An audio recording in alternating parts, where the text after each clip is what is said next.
ಹರಿ ಓಂ ಶ್ರೀ ಗುರುಭ್ಯೋ ನಮಃ. ಸದಾಶಿವಸಮಾರಂಭಾಂ ಶಂಕರಾಚಾರ್ಯ ಮಧ್ಯಮಾಂ ಅಸ್ಮದಾಚಾರ್ಯ ಪರ್ಯಂತಾಂ ವಂದೇ ಗುರುಪರಂಪರಾಂ.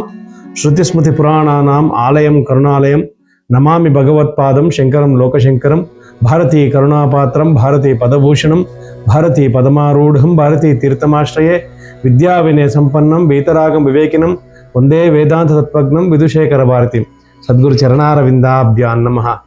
ಶ್ರೀರಾಮ ರಾಮ ರಾಮೇತಿ ರಮೇ ರಾಮೇ ಮನೋರಮೆ ಸಹಸ್ರನಾಮ ತತ್ತುಲ್ಯಂ ರಾಮನಾಮ ವರಾನನೆ. ಮನೋಜವಂ ಮಾರುತತುಲ್ಯವೇಗಂ ಜಿತೇಂದ್ರಿಯಂ ಬುದ್ಧಿಮತಾಂ ವರಿಷ್ಠಂ ವಾತಾತ್ಮಜಂ ವಾನರಯೂತ ಮುಖ್ಯಂ ಶ್ರೀರಾಮದೂತಂ ಶರಣಂ ಪ್ರಪದ್ಯೇ. ಆತ್ಮೀಯ ಬಾಂಧವರೇ, ನಾವು ಕಳೆದ 4 ದಿನಗಳಿಂದ ಏನು ರಾಮಾಯಣ ಅಂತರ್ಗತವಾದಂತಹ ಸುಂದರಕಾಂಡವನ್ನು ಒಂದಿಷ್ಟು ಅವಲೋಕಿಸಿ ಕೆಲವು ಸೂಕ್ಷ್ಮತೆಗಳನ್ನು ಮಾತ್ರ ವಿವರಿಸ್ತಾ ಹೋಗ್ತಾ ಇದ್ದೀವಿ. ಸಾಧಾರಣ 4 ದಿನಗಳಿಂದಲೂ ನಾವು ಇವತ್ತು 4ನೇ ದಿನ, 5ನೇ ದಿನ. ಇವತ್ತು 4 ದಿನಗಳಲ್ಲೂ ನಾವು ಬರೀ 5 ಸರ್ಗಗಳನ್ನು ಮಾತ್ರ ಹೇಳಲಿಕ್ಕಾಯಿತು. ಹನುಮಂತ ಅಲ್ಲಿಗೆ ಹೋಗಿದೆ. ಯಾಕಂದರೆ 100 ಯೋಜನೆಯನ್ನು ಹೋಗಬೇಕಂದ್ರೆ ಅಟ್ಲೀಸ್ಟ್ 5 ದಿನ ಬೇಕೇನೋ ನಮಗೆ ಅಂತ ಅನಿಸಿದೆ. ಹಾಗಾಗಿ ಇವತ್ತು ಹಿಂದಿನಂದು ತುಂಬ ರೀಕ್ಯಾಪ್ ಮಾಡಿದಿರ ಮುಂದಕ್ಕೆ ಹೋಗಬೇಕಾಗಿದೆ ನಾವು. ಯಾಕಂದರೆ ಇನ್ನು 3 ದಿನದಲ್ಲಿ ಸಪ್ತಾಹ ಅಂತೇಳಿ ನಾವು ಹನುಮಂತನನ್ನು ವಾಪಸ್ ತರಬೇಕಾಗಿದೆ. ಹಾಗಾಗಿ ಇವತ್ತು ನೇರವಾಗಿ ಹೋಗ್ತೀನಿ ನಮ್ಮ ಮುಂದಿನ ಕತೆಗೆ. ಈಗಾಗಲೇ ಹನುಮಂತ ರಾವಣನ ಅರಮನೆ ಪ್ರವೇಶ ಮಾಡಿದ್ದಾನೆ. ಎಲ್ಲ ಗಮನಿಸ್ತಾ ಅವಲೋಕಿಸ್ತಾ ಅಗ್ದಿನ ಕಣ್ಣಿನಲ್ಲಿ ಅವನು ನೋಡ್ತಾ ಹೋಗ್ತಾ ಇದ್ದಾನೆ. ಆದರೆ ಅಲ್ಲಿರುವ ಸ್ತ್ರೀಯರು ಸಹಸ್ರಾರು ಸ್ತ್ರೀಯರು ಅದರಲ್ಲಿ ವರ್ಣಿಸ್ತಾ ಹೋಗ್ತಾರೆ. ಸಾಧಾರಣ 6ನೇ ಸರ್ಗದಿಂದ 16ನೇ ಸರ್ಗದವರೆಗೂ ಸಂಪೂರ್ಣವಾಗಿ ರಾವಣನ ಅರಮನೆಯಲ್ಲಿರುವಂತಹ ವಿಚಿತ್ರವಾದಂತಹ ಸಂಗತಿಗಳು, ಸೌಂದರ್ಯದ ಸಂಗತಿಗಳು, ಬೇರೆ ಬೇರೆ ನಾರಿಯರ ಭಂಗಿಮಗಳು, ನಾರಿಯರು ಹೇಗಿರ್ತಾರೆ, ಬೇರೆ ಬೇರೆ ಯಾವ ನಾರಿಯ ಭಂಗಿ ಹೇಗಿರ್ತದೆ, ಇವೆಲ್ಲವನ್ನು ವಿವರಿಸ್ತಾ ಹೋಗ್ತಾರೆ. ಆದರೆ ಹನುಮಂತ ದೇವರಿಗೆ ಒಂದು ಮಾತ್ರ ಸ್ಪಷ್ಟ, ಇಲ್ಲಿ ಯಾರು ಸೀತೆ ಅಂತವರಿಲ್ಲ. ಸೀತೆಯ ಒಂದು ಕಲ್ಪನೆ ಅವರ ಮನಸ್ಸಿನಲ್ಲಿ ಅದಾಗಲೇ ಇರ್ತದೆ. ಶ್ರೀರಾಮಚಂದ್ರ ಪ್ರಭು ಅವನಿಗೆ ಹೇಳಿದಂತೆ ಒಂದಿಷ್ಟು ಕಲ್ಪನೆ ಇದೆ. ಬಹಳ ಸುಂದರವಾಗಿ ವಾಲ್ಮೀಕಿ ಮಹರ್ಷಿಗಳು ಒಂದು ಶ್ಲೋಕವನ್ನು ಹೇಳಿದ್ದಾರೆ. ಅವ್ಯಕ್ತ ರೇಖಾಮಿವ ಚಂದ್ರ ರೇಖಾಂ ರಾಮ್ ಸುಪ್ರದೀಪ್ಧಾಮಿವ ಹೇಮ ರೇಖಾಂ ಕ್ಷುತ ಪ್ರರೂಢಾಮಿವ ಬಾಣರೇಖಾಂ ವಾಯು ಪ್ರಭಿನ್ನಾಮಿವ ಮೇಘರೇಖಾಂ. ಇದೊಂದು ಶ್ಲೋಕ, ಬಹಳ ಸುಂದರವಾದಂಥ ಶ್ಲೋಕ. ಹನುಮಂತನ ಮನಸ್ಸಿನಲ್ಲಿ ಈ ಒಂದು ಶ್ಲೋಕ, ಸೀತಾಮಾತೆ ಹೀಗಿರ್ತಾಳೆ, ಸೀತಾಮಾತೆ ಯಾವ ರೀತಿ ಒಂದು ಸ್ವರ್ಣ ರೇಖೆ, ಅಂದರೆ ಅವಳಿಗೆ ಬಾಣದ ಗಾಯಗಳು ಮಾಜದೆ ಇರ್ತದೆ, ಮನಸ್ಸಿಗಾಗಿರುವಂಥ ಗಾಯಗಳು ಮಾಜದೆ ಇರ್ತದೆ. ಯಾವೆಲ್ಲ ಒಂದಿಷ್ಟು ಒಡವೆಗಳನ್ನೆಲ್ಲ ಕೆಳಗೆ ಹಾಕಿದ್ದು ರಾವಣ ಎತ್ತೋಗುವಾಗ ಉಳಿದಿದ್ದ ಒಡವೆಗಳನ್ನು ಧರಿಸಿ ಇರ್ತಾಳೆ. ಅವಳ ಮುಖದಲ್ಲಿ ಬಿಂಬ ಹೀಗಿರ್ತದೆ, ಕಣ್ಣುಗಳಲ್ಲಿನ ಕಾಂತಿ ಕೃಶವಾಗಿರ್ತದೆ, ಅವಳ ದೇಹ ಹೀಗಿರುತ್ತೆ ಅಂತ ಇದೆಲ್ಲ ಒಂದು ರೀತಿಯಾಗಿ ಹನುಮಂತ ತನ್ನ ಮನಸ್ಸಿನಲ್ಲೇ ಇಟ್ಕೊಂಡಿದ್ದ, ಹಿಂಗಿಂಗೆ ಅಂತ.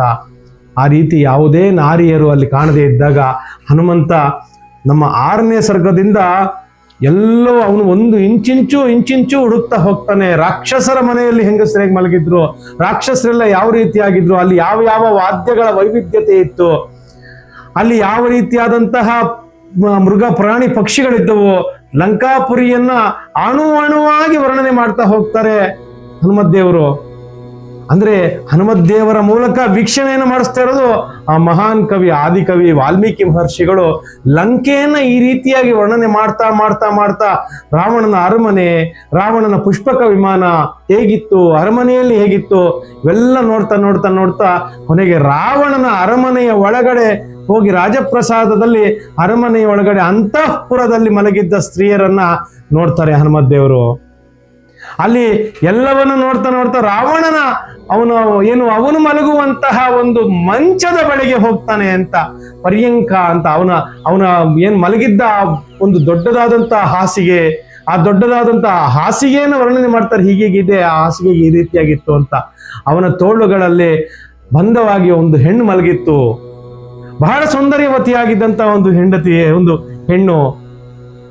ಕೊನೆಗೆ ಹನುಮದ್ದೇವರು ಒಂದು ನಿರ್ಧಾರಕ್ಕೆ ಬರ್ತಾರೆ, ಈಕೆಯೇ ಸೀತೆ ಇರಬಹುದು ಅಂಥೇಳಿ ಕಂಡ್ಲು ಸೀತಾಮಾತೆ ಅಂತ ಒಂದು ಕ್ಷಣದಲ್ಲಿ ಹನುಮತ್ ದೇವರು ನೋಡ್ತಾರೆ. ಅಂದ್ರೆ ನಮಗೆ ಸಾಕಷ್ಟು ಸಲ ಅಂತೀವಿ ನೋಡಿದೇ ನಿಜ ಅಂತ ಅನ್ಕೊಂಡ್ಬಿಟ್ಟಿರ್ತೀವಿ, ನಾವು ನೋಡಿದ್ ನಿಜ ಅನ್ಕೊಂಡಿರ್ತೀವಿ. ಯಾಕಂದ್ರೆ ಈ ಸೌಂದರ್ಯವನ್ನು ನೋಡಿದ್ರು, ಹೆಣ್ಮಕ್ಳನ್ನ ನೋಡಿದ್ರು, ಕೊನೆಗೆ ರಾವಣನನ್ನ ಎಲ್ಲಿ ಸೀತೆ ಅವಳು ಅಧಿಕೃತವಾಗಿ ಸಮ್ಮತಿಸಿ ಹೋಗ್ಬಿಟ್ಟಿದ್ದಾಳ ಅನ್ನುವಂತ ಮಟ್ಟಿಗೆ ನಮ್ಮನ್ನ ಪ್ರಲೋಭನೆ ಮಾಡುತ್ತೆ ಈ ಸುತ್ತಿದಂತ ಪ್ರಪಂಚ.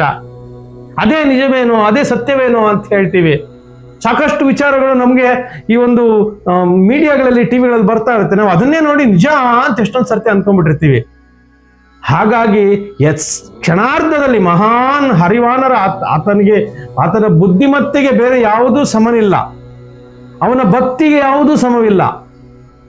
ಅವನು ಒಂದು ಕ್ಷಣದಲ್ಲಿ ಎಚ್ಚೆತ್ಕೊಂಡು, ಅರೆ ಸೀತೆ ಈ ರೀತಿಯಾಗಿ ಯಾವ ಸಂದರ್ಭದಲ್ಲಿಯೂ ರಾವಣನನ್ನ ಅಕ್ಸೆಪ್ಟ್ ಮಾಡ್ಕೊಳ್ಳಿಕ್ ಸಾಧ್ಯವಾ, ಇದಿದೆಯಾ ಅಂತೇಳಿ ಮನಸ್ಸಿನಲ್ಲಿ ಸಾಕಷ್ಟು ಗೊಂದಲಗಳಿಗೆ ಈಡಾಕೊಳ್ತಾ ಯಾವ ಕಾರಣಕ್ಕೂ ಇದು ಸಾಧ್ಯವೇ ಇಲ್ಲ ಅಂತೇಳಿ ಮುಂದಕ್ಕೆ ಆ ಎಲ್ಲ ರಾವಣನ ಪತ್ನಿಯರನ್ನು ಎಲ್ಲರನ್ನು ನೋಡಿದ ನಂತರವೂ ಸಹ ಅವರಿಗೆ ಈ ರೀತಿಯ ಚಿಂತನೆ ಕೊನೆಗೆ ಬರ್ತದೆ. ಮಧ್ಯದಲ್ಲಿ ಇನ್ನೊಂದು ಆಲೋಚನೆ ಬರ್ತದೆ, ನಾನೇನಾದ್ರೂ ಸೀತಾನ್ವೇಷಣೆ ಕಾಲದಲ್ಲಿ ಧರ್ಮವನ್ನ ಮೀರಿದ್ನ ನಾನು? ಅಂದ್ರೆ ಹೆಣ್ಣನ್ನ ನೋಡುವ ದೃಷ್ಟಿ ಅಂತ ನಾನು ಸೂಕ್ಷ್ಮತೆಯನ್ನು ಮಾತ್ರ ಹೇಳ್ತಾ ಇದ್ದೀನಿ. ಯಾಕಂದ್ರೆ 68 ಸರ್ಗಗಳನ್ನು ನಾವು ಪ್ರತಿಯೊಂದು ಸರ್ಗದಲ್ಲೂ ಒಂದೊಂದು ವಿಶೇಷತೆ, ಪ್ರತಿಯೊಂದು ಸರ್ಗದಲ್ಲೂ ವಿಭಿನ್ನತೆ, ಪ್ರತಿಯೊಂದು ಸರ್ಗದಲ್ಲೂ ಅಪಾರವಾದಂತ ಗಾಢಾರ್ಥ ಇದೆ. ಹಾಗಾಗಿ ಹನುಮತ್ ದೇವರಿಗೆ ಒಂದು ಬಾರಿ ಸಂದೇಹ ಉಂಟಾಗುತ್ತೆ, ತನ್ನ ಮೇಲೆ ತನಗೆ ಒಂದು ಸಂದೇಹ ಉಂಟಾಗುತ್ತೆ. ಏನು ಅಂತಂದ್ರೆ, ನಾನು ಸಾಕಷ್ಟು ಸಹಸ್ರಾರು ಸ್ತ್ರೀಯರಿದ್ರು, ವಸ್ತ್ರಗಳಲ್ಲಿ ಇಲ್ಲದೆ ವಿವಸ್ತ್ರವಾಗಿದ್ದ ಸ್ತ್ರೀಯರು, ಎಲ್ಲರನ್ನು ನಾನು ನೋಡ್ಬಿಟ್ಟು ಬಂದಿದ್ದೀನಿ. ನಾನು ಧರ್ಮವನ್ನು ಮೀರಿದ್ನ? ನಾನೊಬ್ಬ ಅಖಂಡ ಬ್ರಹ್ಮಚಾರಿ, ನಾನು ಧರ್ಮವನ್ನೇನಾದ್ರೂ ಮೀರಿದ್ನ ಅಂತ ಹೇಳ್ತಾ, ಇಲ್ಲ, ನೋಡುವ ದೃಷ್ಟಿ ರಾಮ ಕಾರ್ಯಾರ್ಥವಾಗಿ ನಾನು ಈ ರೀತಿಯಾದಂತಹ ಒಂದು ಸ್ತ್ರೀಯರನ್ನ ನೋಡಿದ ಮೇಲೆ ನನಗೆ ಇದರ ಪಾಪ ಬರಲ್ಲ ಅಂತ ಅವರೇ ಒಂದು ಕನ್ಕ್ಲೂಷನ್ಗೆ ಬರ್ತಾರೆ. ಹಾಗಾಗಿ ನಾವು ಯಾವ ಸಂದರ್ಭದಲ್ಲಿ ಸ್ತ್ರೀಯನ್ನ ಆ ರೀತಿಯಾಗಿ ನೋಡಿದ್ವಿ ಅನ್ನೋದನ್ನ, ಮತ್ತೆ ಯಾವ ರೀತಿ ಸ್ತ್ರೀಯರನ್ನ ನೋಡ್ಬೇಕು ಅನ್ನೋದನ್ನ ನಮಗೆ ತಿಳಿಸ್ಕೊಟ್ಟಂತ ಹನುಮತ್ ದೇವರು. ಹಾಗಾಗಿ ಸುಂದರಕಾಂಡವೇ ಮೆಚ್ಚು. ಹಾಗಾಗಿ ಸುಂದರಕಾಂಡದಲ್ಲಿ ವಿಶೇಷವಾಗಿ ಹೇಳ್ತಾರೆ ಸ್ತ್ರೀಯರನ್ನ ಹೇಗೆ ನೋಡ್ಕೊಳ್ತಾ ಹೋಗ್ಬೇಕು ಅಂತ. ಇದೆಲ್ಲ ದರ್ಶನವಾದ ನಂತರ ಹನುಮತ್ ದೇವರಿಗೆ ಚಿಂತೆ ಬರ್ತದೆ, ಎಲ್ಲಿ ಏನಾಯ್ತು? ಸೀತಾದೇವಿ ಪಾತಿವ್ರತ್ಯವನ್ನೇ ಪಾಟಿಸ್ತಾ ಬಂದಿರುವಂತ ಸೀತಾದೇವಿ ಈಗಿರ್ಲಿಕ್ಕೆ ಸಾಧ್ಯವೇ ಇಲ್ಲ ಸೀತಾದೇವಿ. ಹಾಗಾಗಿ ಅವಳು ಸಿಕ್ಕಲಿಲ್ಲ, ನಾನೇನ್ ಮಾಡ್ಬೋದು ಈಗ? ಸೀತಾದೇವಿ ಸಿಕ್ತಿದ್ರೆ ನಾನೇನ ಮಾಡ್ಬೋದು? ಮತ್ತೆ ವಾಪಸ್ ನಾನು ಕಿಷ್ಕಿಂದಿಗೆ ಹೋಗಿ ರಾಮನ ಬಳಿಯಲ್ಲಿ ಸೀತೆ ಸಿಕ್ಕಿಲ್ಲ ಅಂತ ಹೇಳ್ಬೋದಾ? ಇದರ ಮಧ್ಯೆ ಆಲೋಚನೆ ಬರ್ತದೆ, ಸೀತಾದೇವಿ ಸಿಕ್ಕಿಲ್ಲ ಅಂದ್ರೆ ಕಾರಣ ಏನಿರ್ಬೋದು?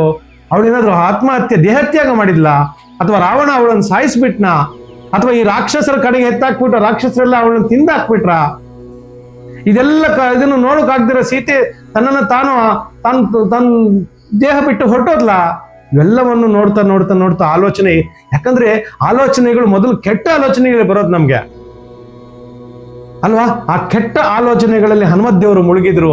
ಕೊನೆಗೆ ಅನ್ನಿಸ್ತು, ಸಾಧ್ಯವೇ ಇಲ್ಲ, ಶ್ರೀರಾಮಚಂದ್ರ ವರ್ಣನೆ ಮಾಡಿದಂತಹ ಸೀತಾದೇವಿ ಯಾವತ್ತಿಗೂ ಈ ರೀತಿಯಾದಂತಹ ತಪ್ಪು ಕಲ್ಪನೆಯಲ್ಲಿ ತಪ್ಪು ಆಲೋಚನೆಗಳು ಮಾಡೋದೇ ಇಲ್ಲ, ಅವಳು ಇದ್ದೇ ಇರ್ತಾಳೆ ಅನ್ನುವಂತ ಒಂದು ಅಚಲವಾದಂತ ನಂಬಿಕೆ ಮತ್ತು ಆ ಕಾರ್ಯವನ್ನು ತಾನು ಸಾಧಿಸ್ತೀನಿ ಅಂತ ಹೇಳಿ ಅವ್ರು ಮುಂದುವರಿತಾರೆ. ಬಹಳ ಚಿಂತಾಮಗ್ನಾದಂತಹ ಹನುಮತ್ ದೇವರು ಮುಂದುವರಿತಾ ಹೋಗ್ತಾರೆ. ಕೊನೆಗೆ ಅಶೋಕವನದ ಕಡೆಗೆ ಹೋಗ್ತಾ ಹೇಳ್ತಾರೆ, ದೇವತೆಗಳನ್ನು ಕೇಳ್ತಾರೆ, ದೇವತೆಗಳೇ, ನಾನು ರಾಮನ ಕಾರ್ಯವನ್ನು ಮಾಡ್ತಾ ಇದ್ದೇನೆ, ನಾನು ಸೀತೆಯನ್ನು ಹುಡುಕ್ಲಿಕ್ಕೆ ಬಂದಿದ್ದೇನೆ, ಈ ಸಂದರ್ಭದಲ್ಲಿ ನನಗೆ ನಿಮ್ಮೆಲ್ಲರ ಅಭಯ ಬೇಕು, ನನ್ನನ್ನು ಆಶೀರ್ವಾದ ಮಾಡಿ ಅಂತೆಲ್ಲ ಕೇಳ್ತಾ ಕೊನೆಗೆ ಆ ಅಶೋಕವನದಲ್ಲಿ ಹೋಗಿ ಕೋಪದಿಂದ ಆ ಕಡೆ ಈ ಕಡೆ ಒಂದಿಷ್ಟು ಮರಗಳನ್ನ ಎಲ್ಲವನ್ನು ಕಿತ್ತು ಬಿಸಾಕಿ ಕೊನೆಗೆ ಒಂದು ಶಿಶುಪ ವೃಕ್ಷದ ಕೆಳಗಡೆ ಕೂತಿರುವಂತಹ ಒಂದು ಕೃಶವಾದಂತಹ ಹೆಣ್ಣನ್ನ ಗಮನಿಸ್ತಾರೆ. ಸೀತಾದೇವಿ ನಮಗೆ ದರ್ಶನ ಆಯ್ತು ಅಂತ ಅನ್ಕೋಬೋದಾ? ಹಾಗಾಗಿ ಅದನ್ನು ವರ್ಣನೆ ಮಾಡ್ತಾರೆ. ಸೀತೆ ಹೇಗಿದ್ಲು, ಸೀತೆ ಏನಾಯ್ತು ಅಂತ 14ನೇ ಒಂದು ಸರ್ಗದಲ್ಲಿ ನಮ್ಗೆ ಆ ಮಹಾಕಪಿ ಯಾವ ರೀತಿಯಲ್ಲಿ ಸೀತಾದೇವಿಯನ್ನ ನೋಡ್ದ, ಆ ಸೀತಾದೇವಿ ನೋಡಿದಾಗ ಸೀತಾದೇವಿ ಅಲ್ಲಿ ಹೇಗೆ ಕೂತಿದ್ಲು, ಇವೆಲ್ಲವನ್ನು ದಯನೀಯ ಸ್ಥಿತಿ ಅಂತ ಹೇಳ್ತಾರೆ. ಬಹಳ ಬಹಳ ಅದನ್ನು ವರ್ಣನೆ ಮಾಡ್ತಾರೆ. ಉಪವಾಸ ಕೃಶಾಂದೀನ ನಿಶ್ಚಸಂತಿ ಪುನಃ ಪುನಃ ದದರ್ಶ ಶುಕ್ಲ ಪಕ್ಷಾದೋ ಚಂದ್ರರೇಖಾಮಿವಾಮಿಲಾಂ ಹೇಳ್ತಾರೆ. ಪ್ರೀನೇ ನ ಕೃಷೇನ ಸಂವೀತಾಂ ಪೃಷ್ಟೇನೋತ್ತಮ ಮಾನಸ ಸಪಂಕ ಅಲಂಕಾರಂ ವಿಪದ್ಮಾ ವಿಪದ್ಮಿನಿ. ಸೀತೆಯನ್ನು ವರ್ಣನೆ ಮಾಡ್ತಾ ಹೋಗ್ತಾರೆ ಅಲ್ಲಿ ವಾಲ್ಮೀಕಿ ಮಹರ್ಷಿಗಳು. ಅಲ್ಲಿನ ಸ್ಥಿತಿಯಲ್ಲಿ ಹೇಗಿದ್ಲು ಅಂತ. ಪೀಡಿತಾಂ ದುಃಖ ಸಂತೃಪ್ತಾಂ ಪರಿಮ್ಲಾನಾಂ ತಪಸ್ವಿನೀಂ ಗೃಹೇಣಾಂಗರೇಖಾಣೇವ ಪೀಡಿತಾಮಿವ ರೋಹಿಣೀಂ ಅಶ್ರುಪೂರ್ಣ ಮುಖೀಂ ಧೀನಾಂ ಕೃಶಾಂ ಮನಶನೇನ ಚ ಶೋಕಧ್ಯಾನ ಪರಾಂ. ಯಾವುದನ್ನ ಹನುಮತ್ ದೇವರು ಇದು ಯೋಚನೆ ಮಾಡಿದ್ರು. ಶೋಕದಿಂದ ಇರ್ತಾಳೆ. ರಾಮ ಬರ್ಲಿಲ್ಲ, ರಾಮ ನನಗೆ ಸಿಕ್ಕಿಲ್ಲ, ರಾಮನನ್ನು ದೂರ ಹಾಕಿದ್ದೀನಿ ಅಂತೇಳಿ ಶೋಕದಿಂದ ಇರ್ತಾಳೆ. ದೀನಾಂ ನಿತ್ಯ ದುಃಖ ಪರಾಯಣಾಂ ದುಃಖವನ್ನೇ ನೋಡ್ತಾ ನೋಡ್ತಾ ನೆನಪಿಸ್ಕೊಳ್ತಾ ಇರ್ತಾಳೆ. ಪ್ರಿಯಾಂ ಜನಮ ಪಶ್ಯಂತಿ ರಾಕ್ಷಸಿ ಗಣಾಂ ಸ್ವಗಣೇನ ಮೃಗೀಂ ಹೀನಾಂ ಶ್ವಗಣಾಂ ವಿಭ್ರಾವೃತಾಂ. ಅಂದ್ರೆ ಎಷ್ಟೊಂದು ವಿಚಾರಗಳನ್ನ ನಮ್ಗೆ ಹೇಳ್ತಾ ಸೀತಾ ಯಾವ ಪಸ್ತಿಯಲ್ಲಿ ಮಲಿನ ವಸ್ತ್ರ, ಆ ಬಟ್ಟೆಗಳು ಒಗೆದು ವರ್ಷ ಆಗೋಗಿದೆ. ಆ ಬಟ್ಟೆಗಳು ಒಗೆದು, ಆ ಬಟ್ಟೆಗಳೆಲ್ಲ ಒಗ್ದಿರೋದೇ ಇಲ್ಲ. ಏಕವೇಣಿ ಒಂದೇ ಒಂದು ಜಡೆ ಇಟ್ಕೊಂಡಿದ್ದಾಳೆ. ತರ್ಕಯಾಮಾಸ ಸೀತೇತಿ ಕಾರುಣೈರುಪಾದಿಭಿಃ ಹೀಯಮಾಣಾಂ ತದಾತೇನ ರಾಕ್ಷಸ ಕಾಮರೂಪಿಣಿಗಳಾದಂತ ರಾಕ್ಷಸರ ಮಧ್ಯೆಯಲ್ಲಿ ಈ ತಾಯಿ ಯಾವ ರೀತಿ ಅಲ್ಲಿ ಇದ್ಲು. ಮತ್ತೆ ಮುಂದುವರಿಸಿ ಹೇಳ್ತಾಳೆ. ಸುಕೃತೋ ಕರ್ಣ ವೇಷ್ಟೌ ಚ ಸದೃಷ್ಟೌ ಚ ಸುಸಂಸ್ಥಿತೋ ಮಣಿದ್ರುಮ ಚಿತ್ರಾಣಿ ಹಸ್ತಾಕ್ಷೇಭರಣಾನಿ ಚ. ಅಂದ್ರೆ ಆವತ್ತು ಆ ಒಂದು ಪುಷ್ಪಕ ವಿಮಾನದಿಂದ ಒಂದಿಷ್ಟು ಆಭರಣಗಳನ್ನು ಕೆಳಗೆ ಹಾಕಿದ್ರು. ಉಳಿದ ಆಭರಣಗಳಲ್ಲಿ ಕೆಲವನ್ನು ಧರಿಸಿದ್ದಾಳೆ. ಇದರಿಂದ ಇವಳು ಸೀತಾ ಅಂತ ಹೇಳಿ ಹನುಮಂತರು ನಿರ್ಧಾರಕ್ಕೆ ಬರ್ತಾರೆ. ಸೀತಾ ದರ್ಶನವಾದಂಥ ಈ ಒಂದು ಮಂಗಳಪ್ರದವಾದಂಥ ಶುಭದಲ್ಲಿ ಲೋಕ ಕಲ್ಯಾಣವಾಗಲಿ. ಆ ಸೀತಾ ಮಾತೆಯ ಕೃಪಾ ಕಟಾಕ್ಷದಿಂದ ಈ ದೇಶದಲ್ಲಿ, ಈ ವಿಶ್ವದಲ್ಲಿ ಶಾಂತಿ ನೆಲೆಸಲಿ. ಹನುಮಂತನ ಶಕ್ತಿಯಿಂದ ಈ ಭರತ ಖಂಡದಲ್ಲಿ, ಭಾರತ ದೇಶದಲ್ಲಿ ಹುಟ್ಟಿದಂತ, ಜೊತೆಗೆ ಹನುಮಂತನ ಜನ್ಮವಾದಂತ ಈ ಕರ್ನಾಟಕ ಪ್ರದೇಶದಲ್ಲಿ ಹುಟ್ಟಿದಂತ ನಮ್ಮೆಲ್ಲರಿಗೂ ಸುಖ ಸಂತೋಷ ನೆಮ್ಮದಿ ಸಿಗಲಿ ಅಂತ ಇವತ್ತಿನ ಸಂಚಿಕೆಗೆ ನಾವು ಮಂಗಳವನ್ನು ಹೇಳೋಣ. ನಾಳೆ ಮತ್ತು ನಾಳಿದ್ದು 2 ದಿನದಲ್ಲಿ ನಾವು ಆದಷ್ಟು ಇದನ್ನ ಸಂಪೂರ್ಣವಾಗಿ ಹನುಮಂತನನ್ನ ವಾಪಸ್ ಬಂದು ರಾಮನ ಮುಖೆಗೆ ದೃಷ್ಟ ಸೀತಾ ಅಂತ ಹೇಳುವವರೆಗೆ ಕರ್ಕೊಂಡು ಬರೋಣ ಅಂತ ಹೇಳ್ತಾ ಇವತ್ತಿನ ವಿಚಾರಕ್ಕೆ ನಾವು ಒಂದು ಮಂಗಳವನ್ನು ಹೇಳೋಣ. ಸ್ವಸ್ತಿ ಪ್ರಜಾಭ್ಯ ಪರಿಪಾಲಯಂತಾಂ ನ್ಯಾಯೇನ ಮಾರ್ಗ ಮಹಿಮಹಿಷಾಂ ಗೋ ಬ್ರಾಹ್ಮಣೇ ಸುಖೋರಿಸ್ತಾಂ ಲೋಕಾ ಸಮಸ್ತ ಸುಖಿನೋ ಭವಂತು. ಒಳ್ಳೆಯದಾಗ್ಲಿ. ನಮಸ್ಕಾರ.